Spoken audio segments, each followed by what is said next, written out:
Today's speaker has been a dog lover her entire life. Unfortunately, her mother was allergic, so she only had part-time pets at her father's house. Her life instantly changed the day she brought home her dog, Xavier, a rambunctious Australian cattle dog, almost 5 years ago.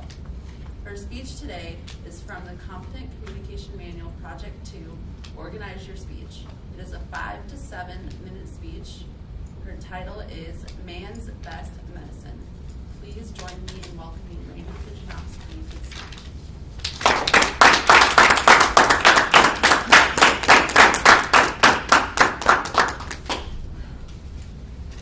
The nerves don't kick in until you get up here. That was good. That was good all day until I got up here. Okay.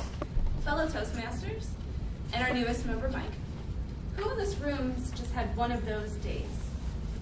Your alarm clock decides to go on strike, decides to not go off. You spill coffee in your shirt on the way back from Jacob's before your first meeting. You've got a new problem popping up in your inbox and Outlook every hour, or your boss is expecting you to handle issues that are well above your pay grade. By the time you drive home, by the time you drive home, you're feeling exhausted, completely unhappy, probably questioning every decision that you've ever made to get you to that specific point in your life. And not to mention you're stressed to the max. You're thinking, I can't wait to get home, pop open that bottle of wine, crack open that nice ice cold beer, try to just numb yourself from the perils of the day. You pull up to your house, you open the door. If you're one of the 54 million households in America that own a dog, you can hear the clamoring of 4 little paws running at you full speed. You can hear the thump, thump, thump of the wagging tail against the wall. And you're greeted with an unrelenting amount of puppy kisses. And if you're like me, at this time, you get this just wave of calmness and happiness that just washes over you. I like to call this the puppy effect. Even if your dog's old, it can still be the puppy effect. And I think that's more powerful than any of the strongest beer or the most delicious wine that I've ever tasted. Dogs are much more beneficial to your life than you may realize. Not only are they man's best friend, there's an overwhelming amount of evidence proving that dogs have positive effects on not only your mental but your physical health. So let's start with number 1. Dogs are stress relievers. They're 4-legged, furry little versions of those office stress balls, but please don't try to squeeze them too hard. Last week, Mary Ann's speech educated us on the ill effects of stress on the body. The lack of energy, sleeping problems, increased blood pressure, and a higher risk of heart attacks, just to name a few. Your dogs can really provide you a very quick fix when you're feeling stressed. Simply just pet your dog. The physical bonding connection that's formed while you're petting them actually releases oxytocin levels throughout the body to reduce stress and anxiety. And whose dog really wouldn't benefit from an extra belly rub or 2 every day? In addition to being the most adorable forms of stress relief, dogs make you active.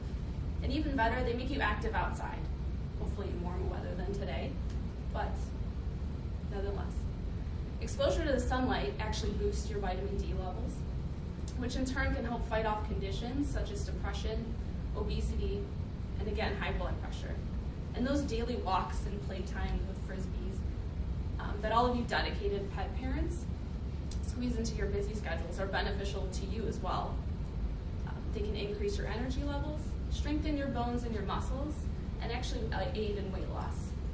And studies have shown that dog owners have lower cholesterol levels, better circulation, and a decreased risk of major cardiac episodes throughout their lives compared to non-owners. And all of those positive effects are linked back to that increased level of activity. So I ask you, grab your dog, grab their leash, and get your butt moving outside. So we've talked about relieving stress and keeping you active, but most importantly, dogs make you laugh. We've been told that laughter is the best medicine, and dogs provide countless ways to get you there. Everyone in here, think of one thing, or many things if you own dogs, or someone else's dog in your life, that they have done that have made you just fall over laughing. It could be the way they howl. It could be the way they chase their tails around. You can't quite ever seem to get it. The way they catch a frisbee. Or in my dog's case, it's the way he oh so properly crosses his little paws while he lays there and gives me those puppy dog eyes to try to get me to play just 5 more minutes. Laughing because of your dog actually increases dopamine and serotonin levels, and these hormones are closely related to a sense of calmness throughout the body. Laughing also re-energizes you.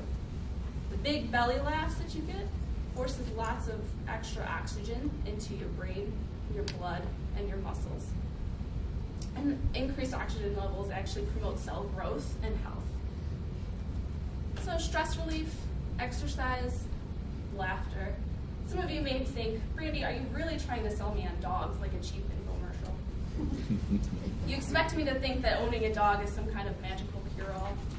Not really, not necessarily.